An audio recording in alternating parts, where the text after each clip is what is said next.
Hi, I'm Lisa Singer. I am the Senior Director of Events Programming at MediaPost, and this is Brand Insider BTS, where I get to pull back the curtain on some of the most influential women brand marketers today. And with me is Jessica Kogan. She is the Chief Growth and Experience Officer at Vintage Wine Estates. Hey, Jessica. Hey, Lisa, it's a pleasure to be here. Talk Well, about my it's favorite topic. It What is we do. totally a pleasure to be here. As you can see from my background, I am visiting my parents, so I am a little frazzled. But we persevere because, and actually, I could use some of what you sell right about now. So You should have started early in the morning. yeah, I could definitely have some wine. I mean, obviously, wine industry right there, you had me. So that's awesome. But I just have to say, your career is so impressive. You've been, even just talking about in this particular industry, you've been recognized by a number of awards and lists. You were actually included on the prestigious 2021 Wine Business Leaders list. And you also had a nomination for the Wine Enthusiasts of Innovator of the Year. So Yes. That's awesome. So congrats on all of that. And that's just a couple of the things that you've been listed as. So Thank you. Thank big you. congratulations. I'm very, it's a really fun industry. And to be honored in fun also in something you love is great. But I have to tell you, as much as I love wine, I am not I'm not a wine cork dork, kind of person. I came to wine really as a secondary or tertiary interest. I, lived in New York. I grew up on the East Coast. Wine is wonderful. We really love it. But, started in the fashion industry and the beauty industry. And I never imagined being in the wine industry. Like it never even crossed my mind. Well, so I want to back up a little. So as you said, you started in fashion, Donna Karen, and Yes. then you went to the agency side, Mhm. and then founded your own companies, Yes. and then here you are with Vintage. So Yes. talk about when you were first graduating, like when you were first starting out. You obviously said you didn't envision wine, but what did you envision? And then talk about how really it evolved. Okay, so I'm gonna tell you, Lisa,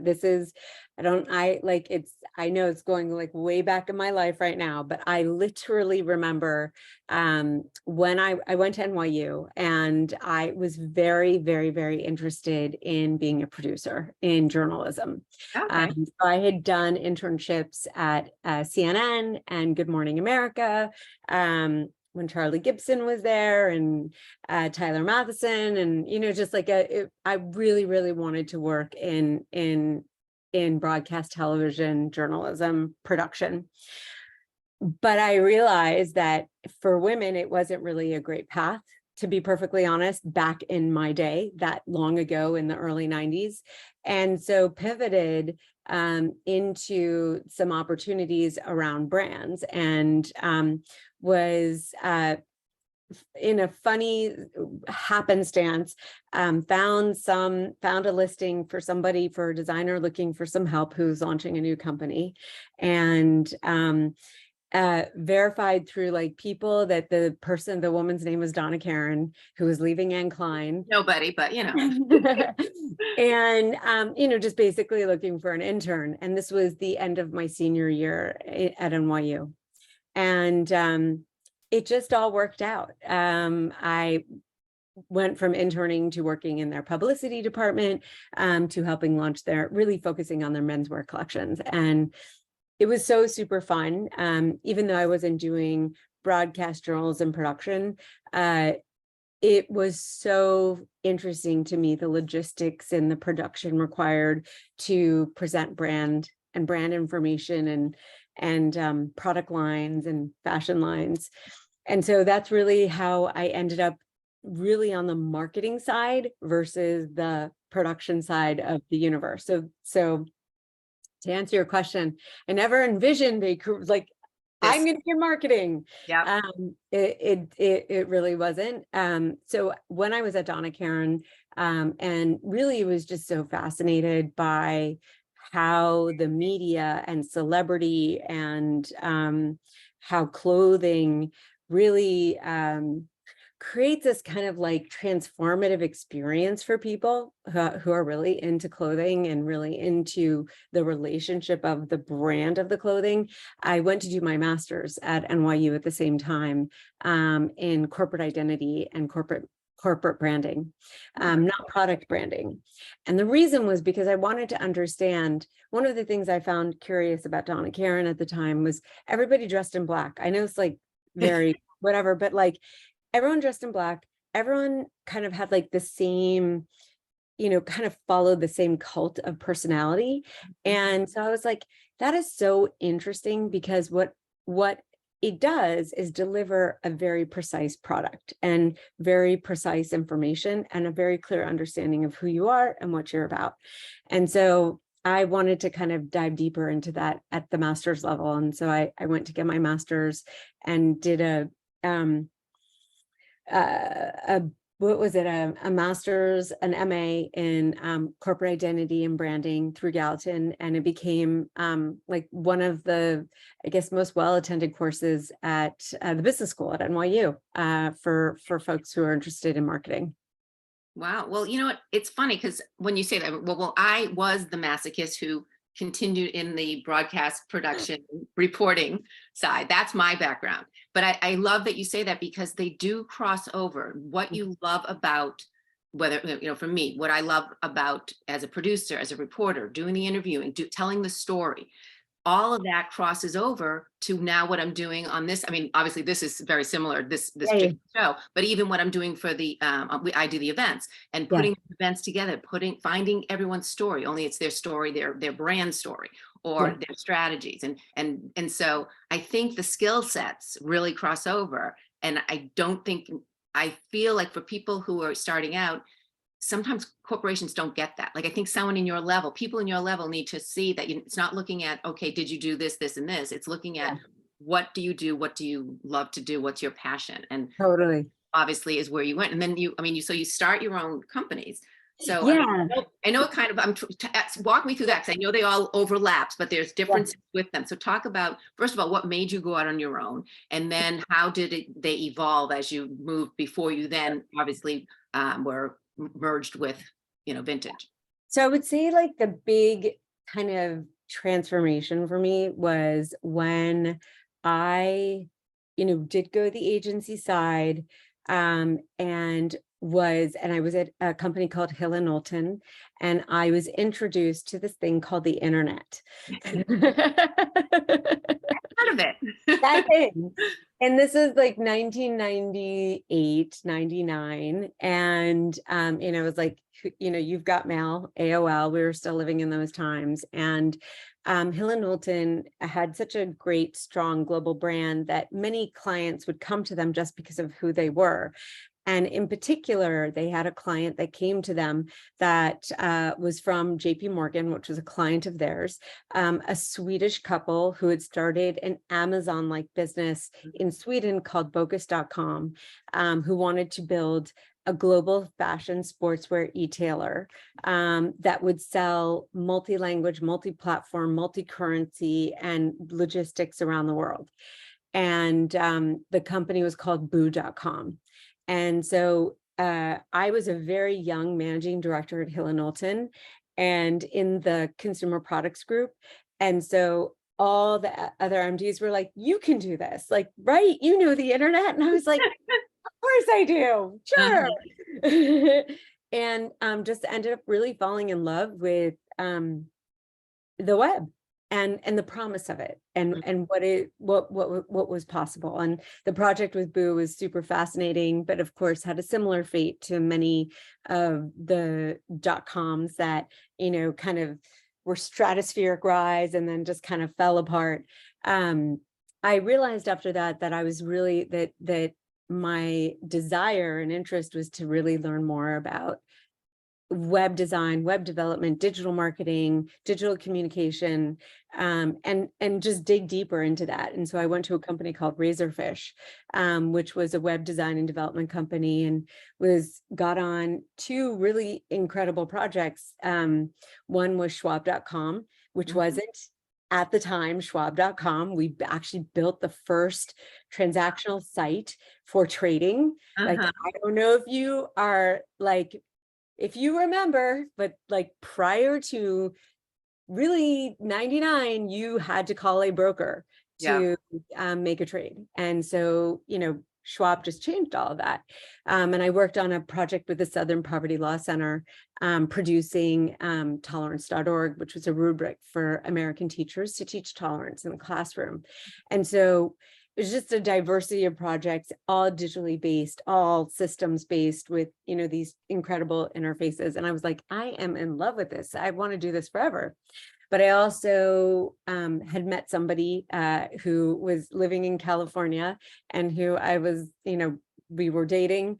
And so I'm like, I'm just going to go out to California and try it out. And together, we just kind of sat down and said, well, what are you interested in doing? He's like, I'm into wine. And I'm like, I don't know anything about wine, but I'm really interested in starting a company, and I have like some talent. So why Mhm. not? Let's do it. And people will buy one online. One day I'll just build the website. And he's like, nobody buys one online.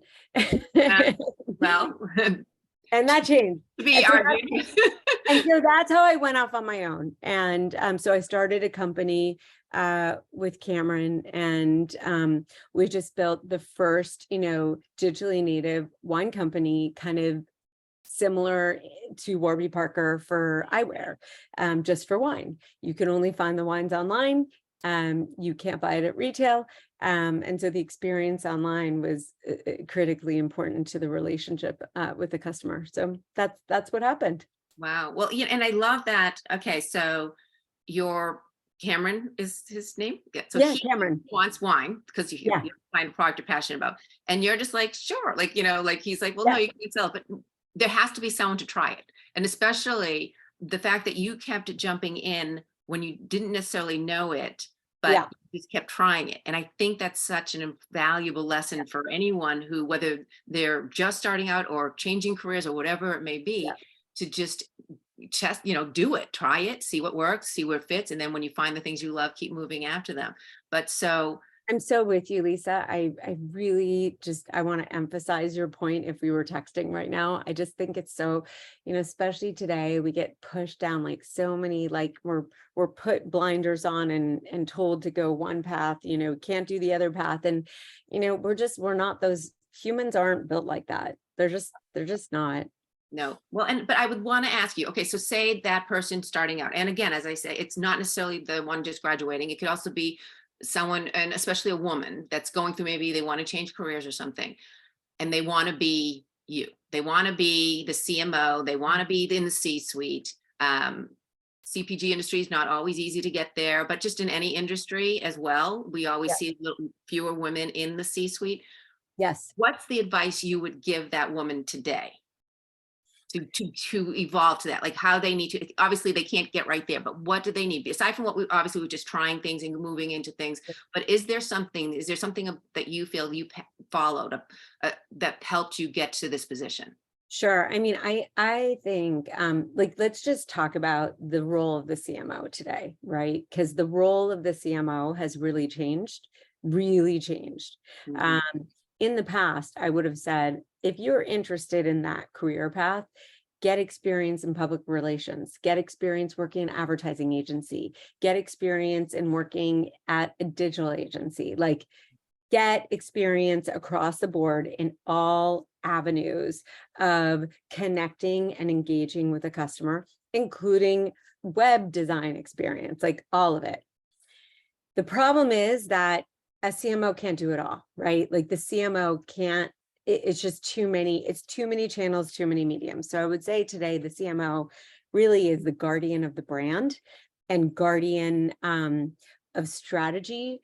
And then you have people like me who've been a CMO and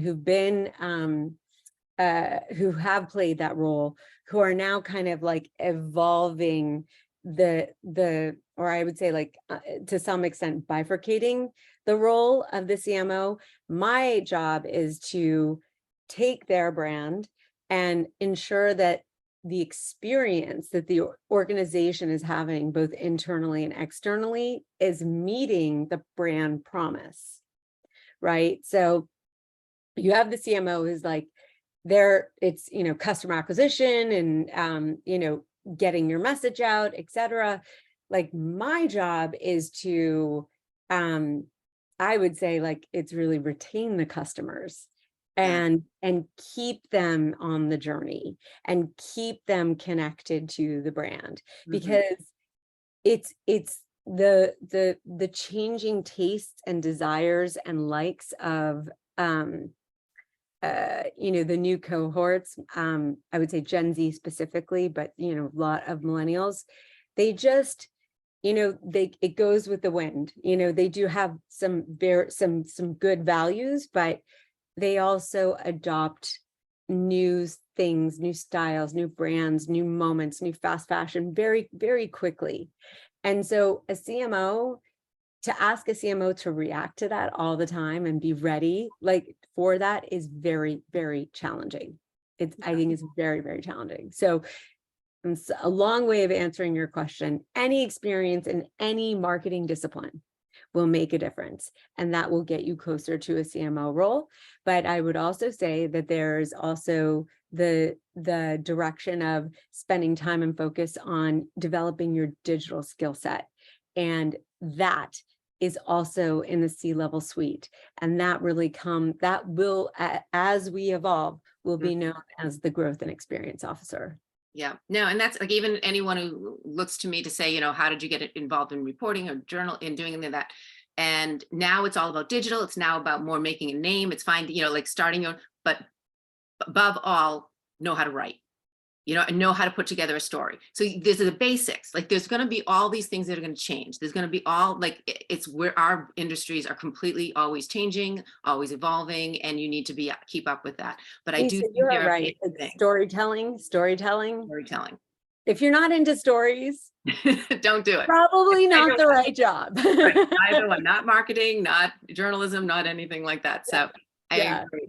I'm curious when you were first, like, because obviously, moved to California, then you start this new, company and, a whole new world digital with wine. Was there, and maybe it's not there, maybe it's earlier or later, but was there a challenge that you came across during any of that was just, it was almost insurmountable? Like you were Oh just my like, God. where can we go? Like, and I want it more how you reacted on a professionally, but personal level, as opposed to a campaign didn't work or something like that. Yeah. I mean, um, what I found really difficult, in particular in the wine industry, and I can't speak for other industries, and my experience in fashion and beauty wasn't at the same level, was really the resistance of change, and the lack of women Mm. in the industry and at a high level. And so this made it professionally really difficult to get an audience and to get the time and the engagement, from gatekeepers for me. Mhm. And so that was frustrating. The other thing, and this is, a little more personal, but, Cameron and I founded the company together. He was also my husband. We also had a family together. And Cameron is a great person, but grew up in a very traditional home and had a very difficult time, really sharing professionally with me, Mhm. and really felt that it was his role to lead and for everybody else to follow. And so that was also another part that was really hard to overcome, like really, really hard. No, and I mean I think women face that a lot today in the industries, and they can be very, I mean, obviously Cameron was open-minded to trust your thoughts and saying we can sell it online, we can sell wine, so it's not maybe a lack of like, it's not thinking that women can't do something. I think though that still that stereotype in certain, industries remains. And that's why you see more of the men calling the shots than the women. So I mean, I don't want you to say what you need to, whatever, but how do you overcome these two obstacles, like to be able to get to where you are right now? Right. I mean, part of it is you have to tune it out and believe in yourself. You do. And when it comes to being in male dominated situations, like, yes, you're not in the club. You're not going to be in the club until you have more people at the seat who are share your language. It's the way it is.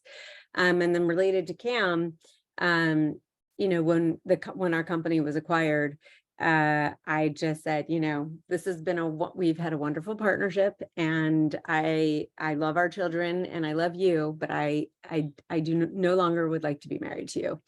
And that's really what happened. And it was the best. For some people, I know it's a really hard, for us, it was the best thing, because it was, that wound was too much for me, he could not help himself. Like, he could not help himself. Yep. And it was really a result of how he was raised. Yep. And I think, I mean, I'm sorry that happened, but it sounds so healthy and the relationship healthy. So I'm very, I love hearing that. But it also sounds like, similar to what you sort of said about work, you can only hit your head against a wall so much. Like, there's certain things, whether it be people, like they even always say, people you choose to keep in your life, don't do it because you're going to change them, do it because you're going to accept the way they are. And I think it goes true with industry and Yes. where you want to work and the people you want to work with. Don't, maneuver it, work, prove yourself, like do the things you need to do to get to where you want to be. But at the same point, you need to walk away when you know that you can't have control of those kind of changes. Which So, is so hard. It's so yeah. hard to do that, but Lisa, is such an important point for women. I really, women stay in roles way too long because they think that they are not capable. They begin to believe, what is being said, and it's unfortunate. It is unfortunate. Yeah, no, I agree. I think that women in general need to sort of think out, like be able to think creatively to get to where they need to be. Because you can't always, like even you said, when you was going through people in the industry and the men had certain ideas, and even I think women do. I think I've heard that. I've spoken with other women who they've had, other women are like, you took the job. Like one woman told me she was a secretary, the woman who said it, and you took the job from someone who could be like my husband or another man or a father. And it's like, and that's from a woman, you know what I mean? So it's like, I think we have these type of things that we deal with, but it's really important to say, okay, that I'm not going to change that, but how can I make it work for me? So I love that you were able to do that. I want to not, there's no real segue, so I just want to have fun here. Okay. I like to find a little fun. And so I always do my snooping, as I say. And so you had launched some programs at Vintage. Yes. And I did not ask you about these, so if there's any that are wrong, you can correct me, but the questions still remain. You did refer a friend, you did shareholder passports and virtual wine tastings and a digitally enhanced estate tasting room. Okay, so these are some of the programs you launched with that digital in mind, but we're getting out of the work in the digital, and I want to be about you. So, all right, let's refer a friend. What is there something you've done recently or maybe have been doing for a long time that you love, and if one of your friends, you would want them to just do it, like you would refer to them, say, okay, you got to at least try it? Meaning like a piece of software or just like a product? No. It could be an ice cream flavor, it could be buy a certain car, it could be doing yoga, like whatever it is, something that you've maybe discovered recently, or something that's just been your staple for maybe 30 years, whatever it may be, whichever way you want to go, but something that if one of your friends was not doing it, you would want to refer them to it. I will say, can I have three answers to that? They're because there are three products that I'm like, so Three is the limit, but okay. I'm having an obsession and I'll keep it short. The first is called Boychik Bagels. And it is the company is based out of Berkeley in California. And I am an East Coast girl. Sounds like you might be an East Coast girl. when I moved out here, the bagels, like, I mean, the first thing you notice is how bad the bagels are here. It's great Mhm. sourdough, but terrible bagels. And And the Chinese. So sorry, I'm from Boston originally, and Chinese food is totally, not great. But anyway, didn't mean to interrupt. totally with you. Had Well, to the throw that in there. founder is similar, of similar mindset. She's from New Jersey, New York mindset, and came out here and she's like, "Where are the bagels?" And spent 8 years perfecting the bagel. And I will tell you, best bagel I've ever had in my life. Wow. So I'm obsessed with it. It's boy chick bagel. The second is, and I think this company is really catching fire everywhere, which is Jenny's ice cream. Jenny's ice cream is absolutely divine, and they ship directly, which is why I also love them. Mhm. And my favorite flavor is their brambleberry, or brambleberry or huckleberry, vanilla. It's just, oh my God, it's incredible. And I'm a Haagen-Dazs like diehard, but this Mhm. ice cream is incredible. And then third is Chantecaille Cosmetics. I think that her and her mom are just doing such an incredible job of building a what I would say is a earth-friendly line Mhm. that isn't like woo, that is like, that has some serious French origin. So it's Very cool. incredible products, like it's a mother and a daughter, and from skincare to makeup, just beautiful, beautiful products. Oh, I'll have to check it out. Sounds awesome. Well, they all sound great. And I do agree with the whole bagel thing. I lived in California for a lot of years. So Oh, that and when I first moved there, anyone I ran into from Boston and were like, okay, when I go home, I'm going to get Chinese food and Dunkin' Donuts. yeah, Those are the two things that weren't there. totally, Yeah. totally, totally. Chinese food still, it's, yeah, yeah. Well, New York still, I lived in New York too. They don't have chicken fingers. Who doesn't have chicken? Like Chinese, I like Boston Chinese is junk food Chinese. Okay. I fully acknowledge that. And nowhere, I literally, when I first moved to New York, called every Chinese place asking for chicken fingers. You're not gonna find that. You don't Nope. have. Nope. Enough with my concerns. Okay, the next question is, you also did the shareholder passport. Yeah. So what was your favorite place that you visited that you needed a passport? Oh, in the world? Anywhere, Um, anywhere of your trips, or a bucket list trips with yeah. a bucket My list. favorite city in the world is Amsterdam, because it's just, I just think the city is magnificent. The engineering is incredible, and the food is beyond incredible, Mhm. and the people are beautiful. And I would say, I'm gonna say what everybody says, Italy. I love it, everybody says it. And I also love Israel. I go there often, and Tel Aviv is just a city that does not sleep. It's New York on steroids in the desert, and Jerusalem just takes your breath away. Wow, that's awesome. Now, I've never been actually to either there or Italy or Amsterdam. I sound very untraveled. But Italy has been like, that's my bucket list too. Like, Yeah. it's more of the romantic of when I was younger, like I Yeah. want to do it as a romantic trip. I want to ride the canal. Like, then I want to go to like Lake Como or areas like on the Amalfi, like on the coast. Like, it's very much about that, whereas everywhere else, like you want to see them and whatever. Like, I have my romanticized version of Italy, that, and so I totally, and the food yeah. is Yes, so good. that won't hurt either. So So good. pasta. Okay, so the last of this is the wine tastings, the estate tasting room. So what's your go-to wine? And I'll even give you this. I'll let you pick a vintage and then a non-vintage. Um, I would say my go-to wine is cherry pie Pinot Noir. I very much love the 19s right now. It's a small brand that VWE produces. It doesn't have a tasting room. So you can buy it online. And in You can buy wine online. I do love that wine. It's like one of my favorites. And then of course I always love our Cameron Hughes wines. And I'm trying to think of which lot in particular I'm enjoying. I'm gonna have to think about it because I have like 4 or 5. So I have to really like think about which baby I want to recognize, because every single one is very important. It's like telling my children like who's more important. Which is a favorite, which they're all special in their own way. They're all special in their own way.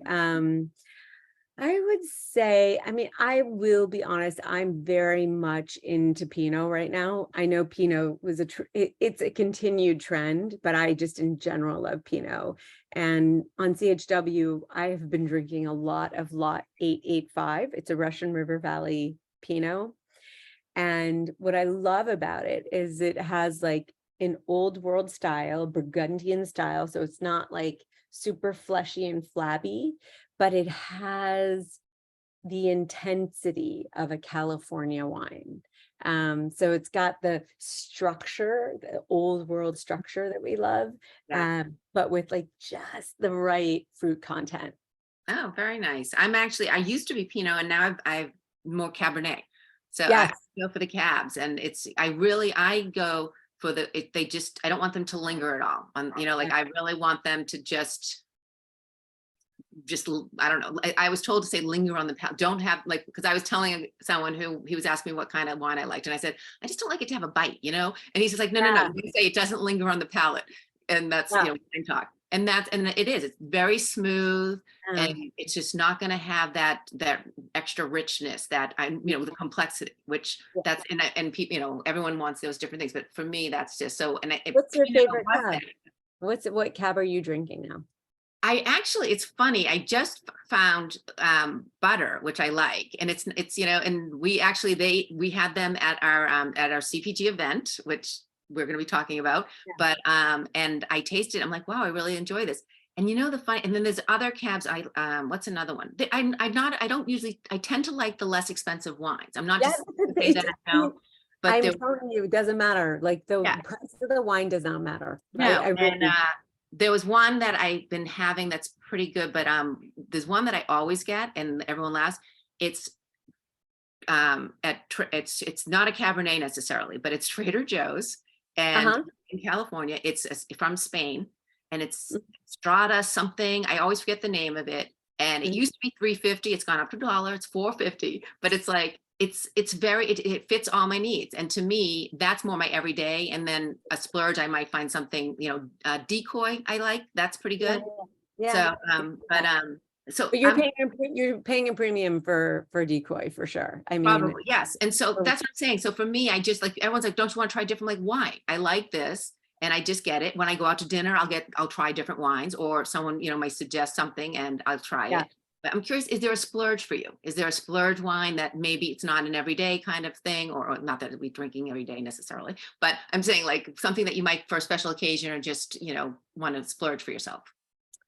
For me, it is always Dom Perignon. Oh, really? Yes, I love champagne. I love champagne, and I do believe that the just the method and the how hard it is to make champagne. It really is an art, and I just love the way it tastes. Awesome. Very good. Well, I have one more question before we finish. Yeah. What is it that people get wrong about you when they first meet you? Is there anything that people might mistake about you as they first meet you, and then as they get to know you? Obviously, it's not quite what they thought. Mm. I would say that I think what people mistake about me is my direct communication is I think sometimes is taken as like she's just very tough, Hmm. and and and I feel in many ways I speak as if a dude speaks, like, let's get this done, let's get that, and what they learn later is that I'm actually just like a normal, super fun, like want to hang out, Yeah. chill woman. But when I'm working, it's like, let's get this done. Yeah, well, I think that's the East Coast. I do think I've noticed that difference, East Coast, West Coast, and uh, like in a lot of things, not just in work, but work is definitely one of them where you just people are more direct on the East Coast. I think they don't Yes, have time. Like it's, I know. I don't want to chit chat when I'm at the grocery store. I just want to buy my groceries. Like, Totally. And it's like, like when you're standing in line, can we please not have chats in yes, in it's this like line? seriously, Like, seriously, I have can somewhere we just get through the line? totally. I get you. Oh my gosh, I completely agree. Oh my gosh. Well, Jessica, thank you so much. I love Yes. this conversation. Thank You were you. so fun, and I not once thought you were too demanding. Thank you. Thank you. Thank you. I can start. We'll work on that later. Okay. And thank you for watching. If you have anyone that you'd like to suggest that I pull back the curtain on, please let me know. I will do my best. And again, Jessica, thank you. It was so fun. Such a pleasure. Thank you, Lisa.